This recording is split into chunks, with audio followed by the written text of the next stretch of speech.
There was a moment in my life when I stood in front of billion-dollar decisions without fear.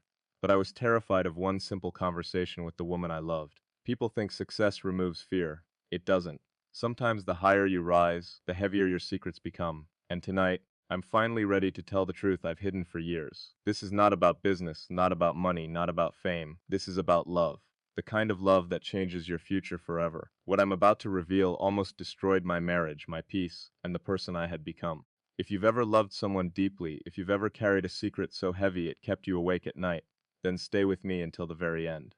Because the final truth I shared with my wife changed everything between us forever. I built my life believing that logic could solve every problem. Numbers made sense, machines made sense, the future made sense. But love was unpredictable.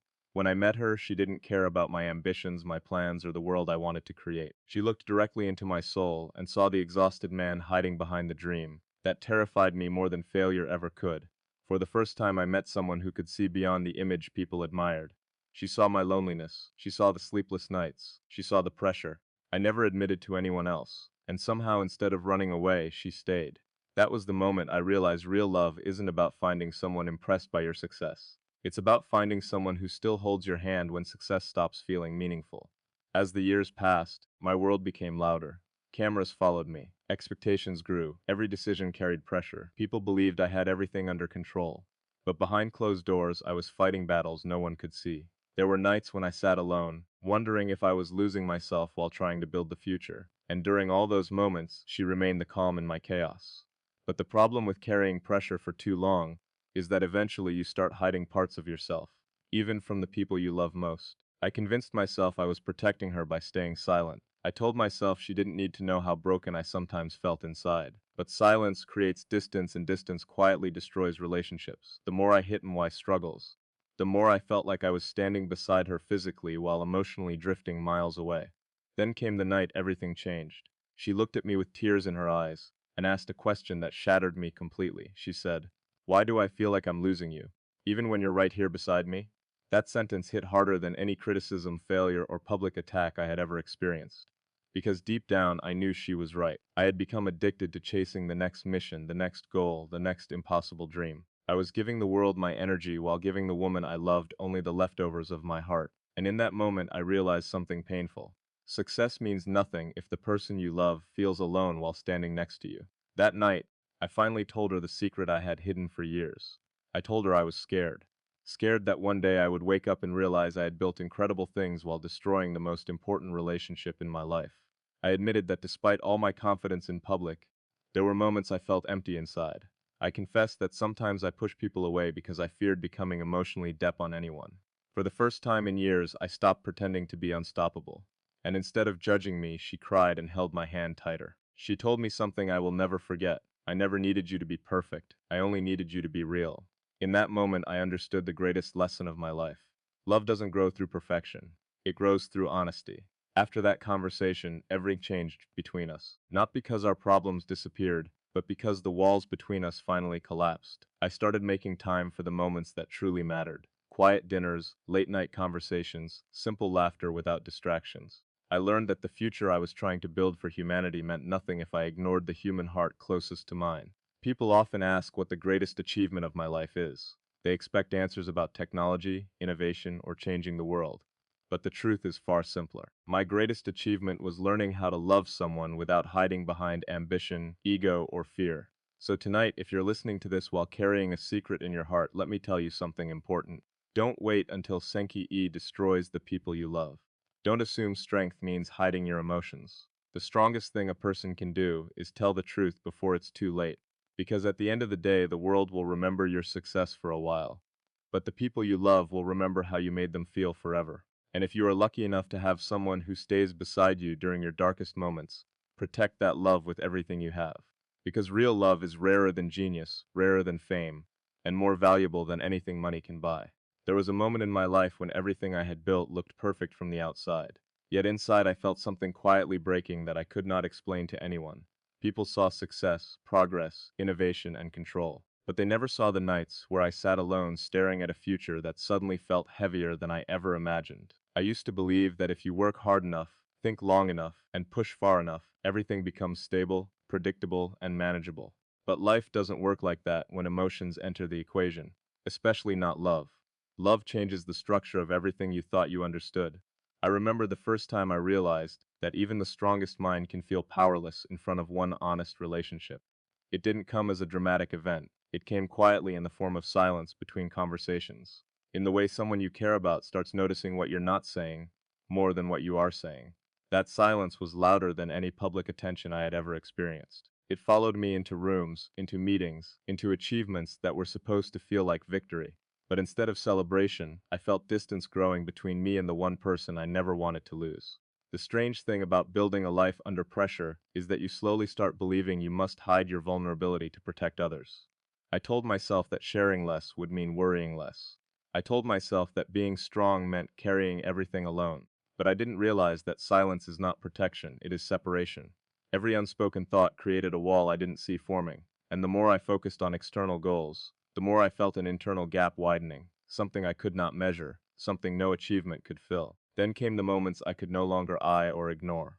The smallest questions started carrying the heaviest weight. A simple look would feel like a question I had no answer for, and deep inside, I knew I was standing at a point where continuing this silence would cost me something far greater than success. I was not afraid of failure in the world. I was afraid of failing the person who had seen me beyond everything I pretended to be. That fear doesn't shout, it whispers. It stays with you when everything else becomes quiet. I began to realize that the life I had built required not just intelligence or ambition but honesty, not just strategy but emotional truth. And the hardest truth was that I had been trying to protect love by hiding from it. But love doesn't survive in distance. It survives in presence, in vulnerability, in moments where you stop trying to be unshakable and instead become real enough to be understood.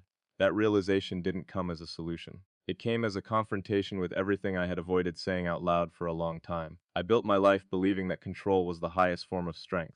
If I could control my thoughts, my time, my emotions, and my decisions, then nothing could truly be Eek me. That was the mindset I carried into every challenge, every project, and every relationship. It worked in machines, it worked in systems, and it worked in the world of logic. But I slowly discovered that human connection does not obey the same rules. Love cannot be engineered, optimized, or predicted like a formula. It reacts to presence, honesty, and emotional truth in ways that cannot be calculated. When I met her, I didn't immediately understand what was happening to me. It wasn't dramatic, it wasn't loud. It was subtle, like a shift in gravity I couldn't measure, but could definitely feel. She didn't respond to my achievements the way others did. She didn't look at success as something that defined me. Instead, she looked at who I was when I was not performing, not speaking, not building anything. That unsettled me in a way I couldn't explain at the time because I had spent years constructing an identity that was admired from a distance. But she was interested in the person behind that structure. At first, I tried to maintain balance between my internal world and my external responsibilities. I told myself I could compartmentalize everything, work here, emotions the love in a separate space that would never interfere with ambition. But that separation was an illusion. The more I tried to divide my life into sections, the more I felt like I was disappearing from the inside. I was physically present everywhere, but emotionally present nowhere. And the person who noticed it first was her. She didn't accuse me. She didn't confront me in anger. She simply started asking quieter questions, questions that didn't demand answers but revealed truths I was avoiding. And that was more powerful than any argument because I realized I couldn't hide behind busy forever. There comes a point where silence itself becomes an answer, and the silence between us started saying things I was not ready to admit. I began to understand that love was not just about being together in moments of success, but being emotionally available in moments of uncertainty. Yet I was conditioned to believe that uncertainty was something to eliminate, not share. So instead of opening up, I withdrew further into my own internal systems. I convinced myself I was protecting her from stress, when in reality I was protecting myself from vulnerability. And in doing so, I intent on creating the very distance I feared the most. One evening, I noticed something I could no longer ignore. The connection that once felt effortless now required effort just to maintain basic understanding. And that realization hit harder than any professional setback I had ever experienced. Because I could rebuild companies, I could solve technical problems, I could handle failure in the outside world. But I didn't know how to rebuild emotional distance once it had formed between two hearts that once felt aligned. And in that moment, I understood that control was never strength in love. It was the very thing slowly taking love away from me without me even realizing it. Ending sentence. As time passed, I started noticing that the life I carefully structured was slowly becoming emotionally unbalanced. Even though on the surface everything looked stable and successful, I was still moving forward in my work, still solving problems that others thought were impossible, still building things that people admired. But internally, something was changing in a way I couldn't ignore anymore. The conversations at home became shorter, the silences became longer, and what once felt like natural connections started feeling like two people living parallel lives under the same roof. At first, I tried to convince myself it was temporary. I told myself that pressure does this to everyone, that phases like this come and go, and that eventually everything would naturally realign. But deep down, I knew I was avoiding the truth. Because real connection doesn't just drift apart without reason, it fades when it is not nurtured. And I had been so focused on external responsibilities that I didn't realize I was unintentionally neglecting the most important internal responsibility of all: emotional presence. I remember moments when she would look at me not with anger but with quiet confusion, as if she was trying to understand someone she once knew deeply, but now felt slightly distant from. That kind of silence is heavier than any argument, because arguments at least show engagement. Silence shows emotional withdrawal, and I could feel that space growing between us even when nothing was being said out loud. The hardest part was realizing that I was physically present but emotionally absent. I was sitting beside her sharing the same space but not fully sharing me. You self. My mind was always elsewhere, planning, thinking, calculating, preparing for the next challenge. And in doing so, I forgot that love does not live in future plans or past achievements. It lives in the present moment, in attention, in listening, in being fully there without distraction. There were nights when I would sit alone after long days and replay conversations in my mind, trying to understand where things started shifting. And slowly it became clear that the shift didn't happen in one moment. It happened in thousands of small moments I didn't value at the time. A missed conversation here, a distracted response there, a delayed emotional reaction when it mattered most. None of them felt significant individually, but together they formed a distance that became difficult to ignore. I also realized something uncomfortable about myself during that time. I had trained myself to handle complexity everywhere, except where it mattered most emotionally. I could solve external problems quickly, but I struggled with internal honesty. I could face global challenges, but I avoided difficult personal conversations. And that imbalance was slowly affecting the one relationship I cared about more than anything else. Eventually, I reached a point where I understood that ignoring the distance would not make it disappear. Time does not heal emotional neglect on its own. It either deepens connection or deepens separation, depending on what you do with it. And I could feel that if I didn't change something within myself, I might lose something that no success in the world could ever replace. Ending sentence.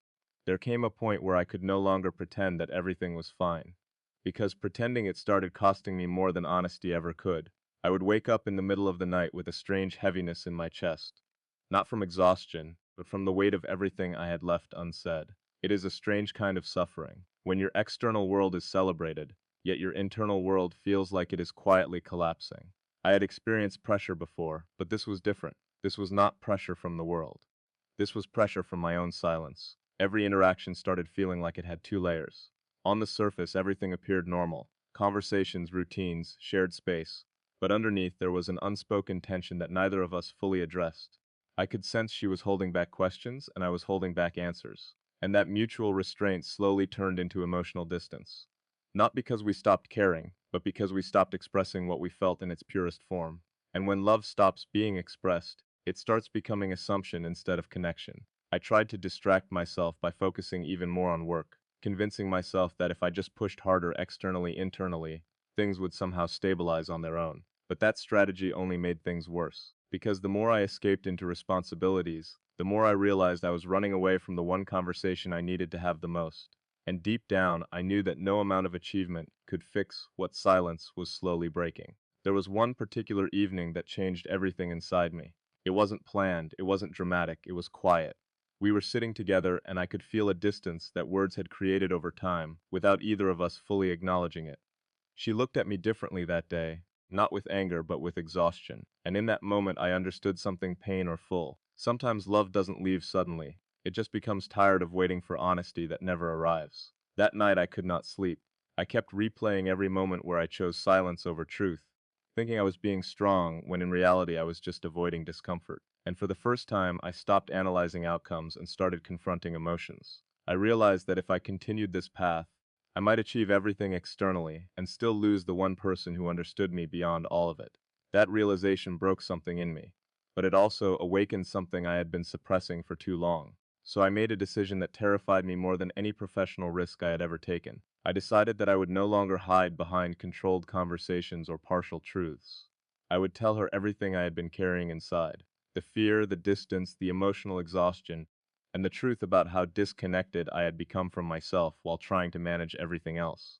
Not because I knew it would fix everything immediately, but because I finally understood that honesty was not the end of stability.